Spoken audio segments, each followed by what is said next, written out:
Without Remorse, starring Michael B. Jordan, was okay.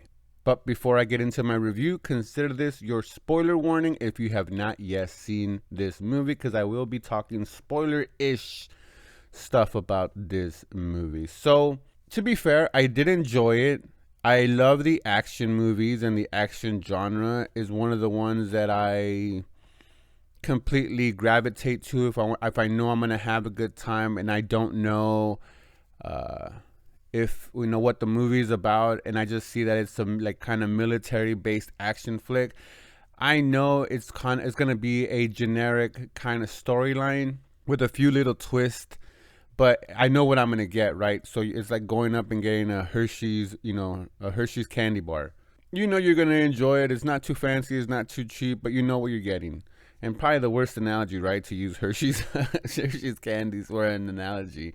But yeah, I mean, I enjoyed it, but I thought it was a little bit of a letdown past the first 15 minutes. So before I get into the first 15 minutes, so basically it's a special ops team, and we find out early in the beginning of the movie they're involved with this mission, and they think it's Syrian fighters, but it ends up being Russians, and you guys know how geopolitics are now. We have this animosity between us and Russia, so they're taking advantage of that kind of, which you've seen it even back in the days with the USSR and stuff like that, and even some of the movies with China. Every time there's some kind of tension with other countries in real life, it makes for an easy adaptation, I guess, in movies, right? So there's they go in there, they accomplish the mission, but they find out that it's Russia involved in it, and then it's a back and forth throughout the whole movie where you know, we invaded them, and then they not invaded them, but we, had a mission against their troops, and then they come over and to the states and assassinate that team that was in the beginning. So it's like a tit for tat. And then that first part where they come in to, take out our team here in America, they end up killing Michael B. Jordan's, or John is the character that he's playing, his wife, which is pregnant with his daughter, his unborn daughter. That sets John in a spiral of revenge and seeking out the truth.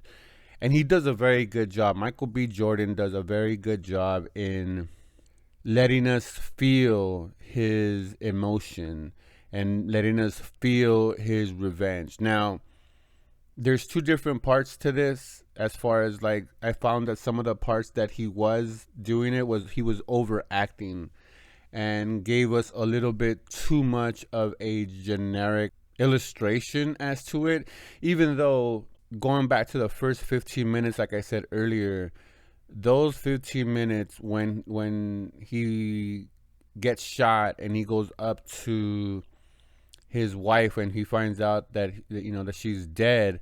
I mean, that right there, the whole movie is set in those first 15 minutes. In my notes, I wrote wow, and I circled the wow, and I said the violent and action in the first 15 minutes. Oh my God.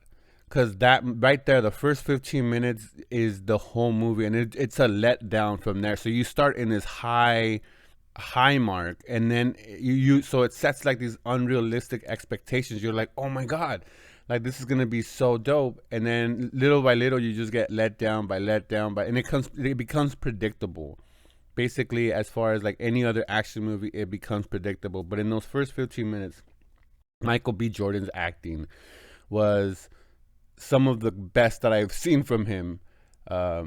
As far as like visually, the way he portrayed himself as a special ops operative, from the military, like he did a really good job embodying that and I believed him. I believed that he was part of the military. But yeah, so when the first 15 minutes, you get this expectation, but then it gets all downhill, and unfortunately his acting also um, goes up and down throughout this movie.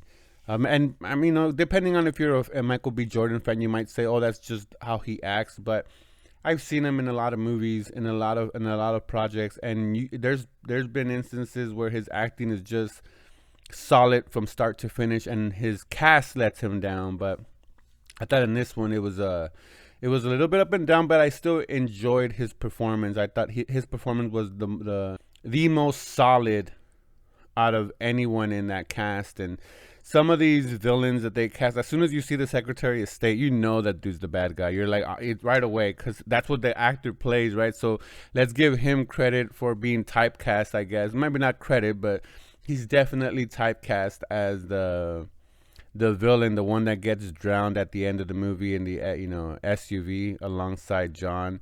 But yeah, I thought the acting by all parties was just okay.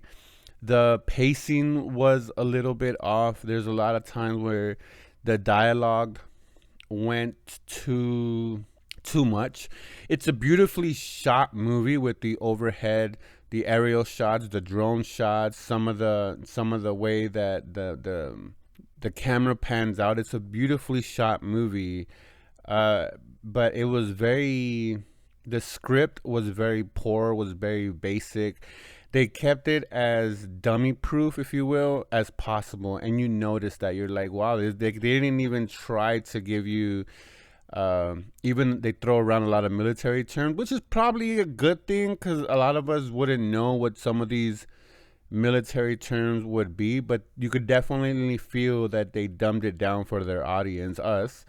And some of us could appreciate it. Some of us will take, not appreciate it depending on your taste.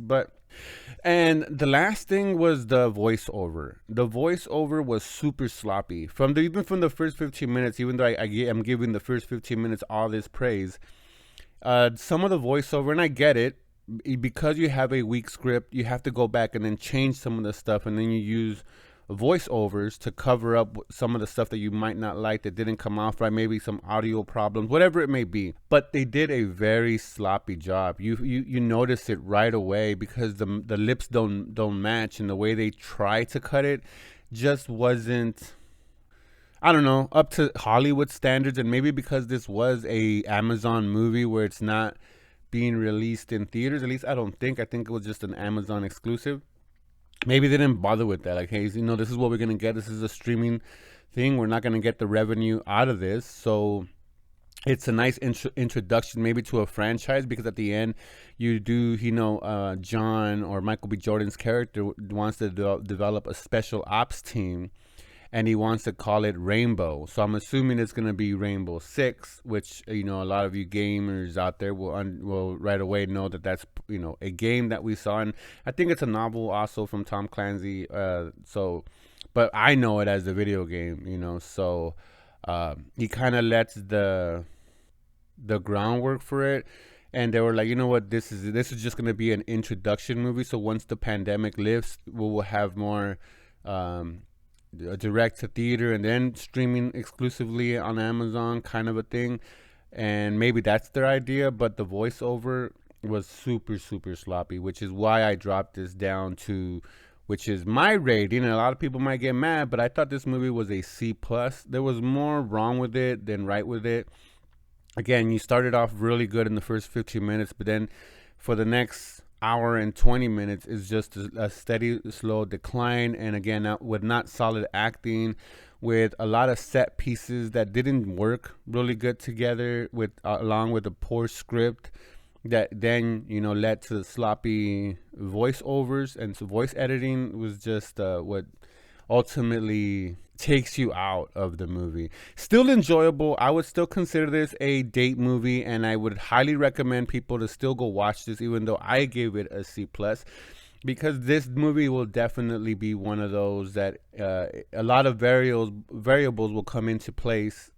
If you're gonna give this movie a higher rating than a C+ or a lower rating than a C+, it's all gonna depend on what your taste is. So if you haven't seen it yet, it's been out a while. Go borrow someone's Amazon Plus account. Go pony up the $12.99 to get the Amazon Prime, and you could watch this movie. And let me know down in the comments, what you think about this movie. Do you think the C+ rating is a little bit too low, a little bit too high, just right? Let me know your thoughts down in the comments. And like always, that's a wrap.